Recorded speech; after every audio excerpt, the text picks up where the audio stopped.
नमस्कार प्रिय विद्यार्थियों, वीके नॉलेज इलेक्ट्रिकल में आप सभी का स्वागत है। यदि आप उत्तर प्रदेश से हैं या उत्तर प्रदेश उत्पादन निगम में नौकरी करना चाहते हैं तो एक मार्गदर्शक वीडियो आपके लिए है। ये वीडियो आपको रास्ता दिखाएगा। ये वीडियो जो असमंजस में विद्यार्थी है उनके लिए एक मार्गदर्शक के रूप में काम करेगा।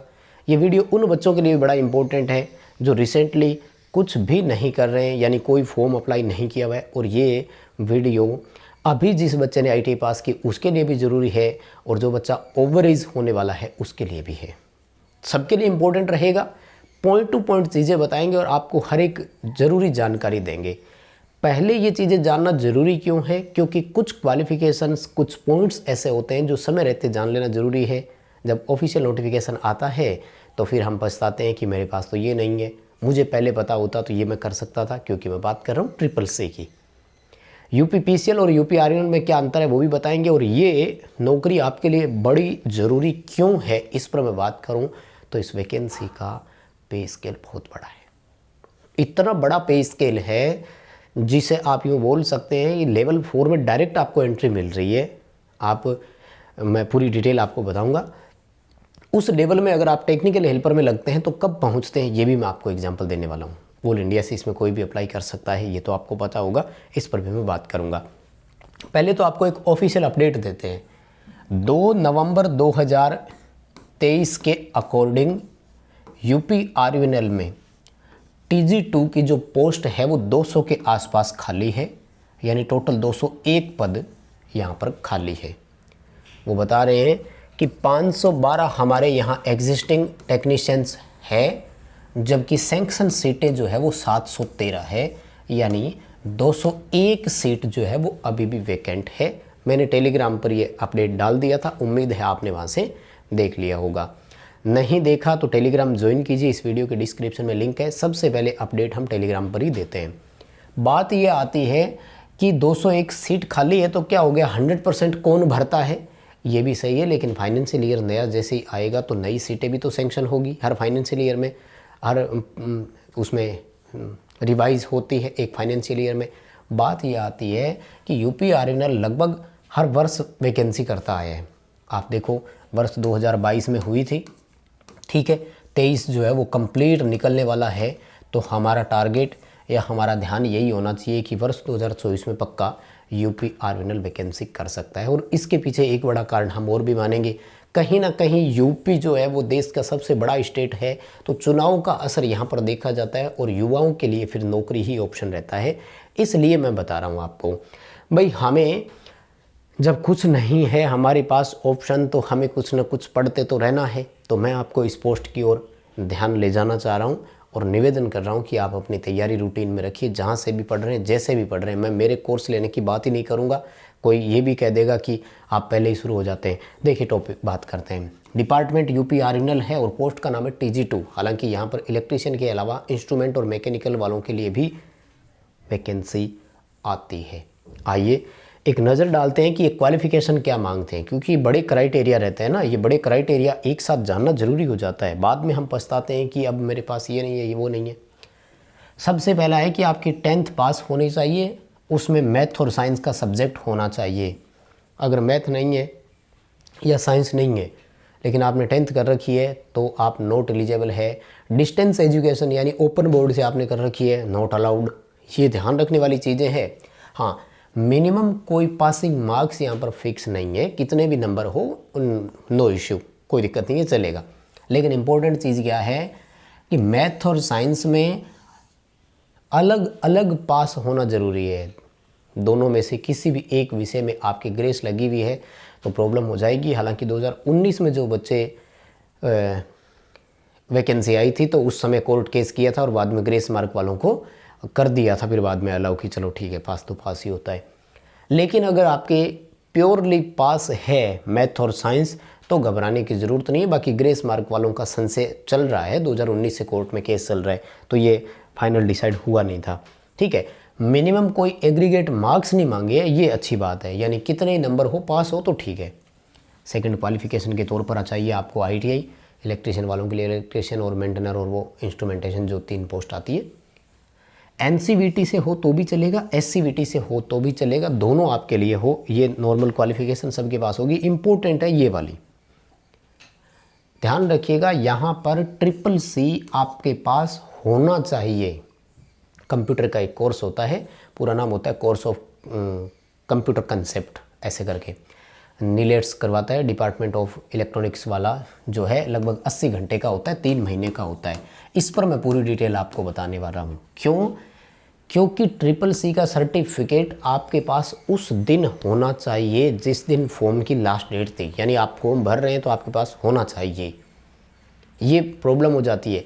हालांकि डॉक्यूमेंट वेरिफिकेशन के समय मांगेंगे, लेकिन अगर आपके पास फॉर्म की लास्ट डेट की बाद की पास मार्क्स का होगा ना, तो हो सकता है आपको डॉक्यूमेंट वेरिफिकेशन में बार कर दें। तो जिन बच्चों ने CCC नहीं कर रखा वो कर लें। यूपी वाले बच्चे तो कर लेते हैं, लेकिन अदर स्टेट वाले बच्चे नहीं करते हैं, तो उनके लिए ये, अब ये पॉइंट जानना ज़रूरी था। नोटिफिकेशन आने के बाद आप भागते हो, होता क्या है मैं आपको बता दूं। 3 महीने का कोर्स होता है, ऑनलाइन इसके लिए फॉर्म अप्लाई होता है, लगभग 500 से 600 रुपये के बीच में मात्र फीस होती है, और आपको इसको पास करना है। एक दिन पेपर देने के लिए जाना है। जो बच्चे कंप्यूटर पढ़ रहे हैं वो पढ़ लेंगे। याद रखना, सिर्फ सर्टिफिकेट मांगा है, एग्ज़ाम में इसके कोई क्वेश्चन नहीं आएंगे। अब आते हैं UPPCL पर। तो UPPCL वाले क्या करते हैं, CCC तो नहीं मांगते, लेकिन वो CCC के क्वेश्चन पूछते हैं। दोनों में ये फ़र्क है। UPPCL CCC अनिवार्य नहीं होता है, लेकिन CCC के वो 50 क्वेश्चन देते हैं पेपर में, वो पास करना होता है वहाँ पर। और ये कह रहे हैं कि चलो आपके पास CCC पहले से है तो ठीक है, हम पेपर में आपको नहीं देंगे। समझ रहे हैं? तो ये कर लेना, ये बहुत सारे बच्चों के पास नहीं होता, इसकी जानकारी मैं आपको दे चुका हूँ। तो क्वालिफिकेशन में 3 पॉइंट हो गए, ठीक है ना। मैथ साइंस में अलग अलग पास हो, NCVT SCVT ITI हो, कोई दिक्कत नहीं है। अब देखो, जो बड़ा फैक्टर जो है वो क्या है, एज देखो यार, 18 से 40 वर्ष अनरिजर्व कैटेगरी है। पूरे भारत से कहीं से भी कोई भी भरना अनरिजर्व कैटेगरी में ही तो जाएगा वो। 40 वर्ष तक। अब राजस्थान में कोई ओवर एज हो गया हो, जैसे जो टेक्निकल हेल्पर की तैयारी कर रहे थे, मान लो ओवर एज हो गए, ये रहा आपके पास बहुत अच्छा मौका। जो टेक्निकल हेल्पर वाले बच्चे थे जो ओवर एज हो गए, जिनको लगता है कि हमारा कुछ नहीं हुआ, हम रह गए, उनके पास ये रहा मौका। और यहाँ पर जो पे स्केल है ना, वो 28,000 रुपये बेसिक है, और 28,000 रुपये टेक्निकल हेल्पर वाला 12 साल बाद पहुँचता है। 12 साल की टेक्निकल हेल्पर में नौकरी कर लोगे ना, उस दिन तुम्हारी बेसिक होगी 28,000 रुपये। बात को समझो, कंसेप्ट को समझो। और एज का मौका दे रहे। हाँ, अगर यूपी से हो तो भैया आपके लिए तो 45 साल तक की एज है। अब साथ में कहीं काम कर रहे हो, साथ में पढ़ते रहो, वैकेंसी आ जाए तो फिर दोनों हाथों से लग जाना मौके को भुनाने के लिए। भाई अपॉर्चुनिटी आपको मिल रही है तो आपको उसका फ़ायदा उठाना है। अभी आप मान लीजिए एज में हो गए हैं तो थोड़ा साथ में काम करना पड़ रहा है, कीजिए काम, कोई दिक्कत नहीं है। पार्ट टाइम पढ़ते रहिए, 1 घंटे 2 घंटे जो भी समय आप निकाल सकते हैं, कंटिन्यूटी रखिए स्टडी में। उसके बाद जैसे वैकेंसी आ जाती है, सब कुछ छोड़ के उसके पीछे लग जाइए। 45 साल तक आपको मौका दे रहे हैं, इस पे स्केल पर आपको मौका दे रहे हैं, क्यों नहीं इसका हम फ़ायदा उठाएं। भाई 200 सीटें खाली है, वो बता रहे हैं, उसकी है, इलेक्ट्रिशियन वालों की है 200 सीटें खाली, ये ध्यान रखना। ओवरऑल तो इंस्ट्रूमेंट और उन सब की होगी, वो तो अलग है ही, ठीक है। और पे स्केल तो बात कर ही चुका हूँ। लेवल 4 में डायरेक्ट एंट्री मिलेगी, जो 28,000 रुपये होते हैं। टेक्निकल हेल्पर जैसी नौकरी में 12 साल नौकरी के बाद पहुँचोगे यहाँ पर, ठीक है। तो इसको छोटा मत समझो।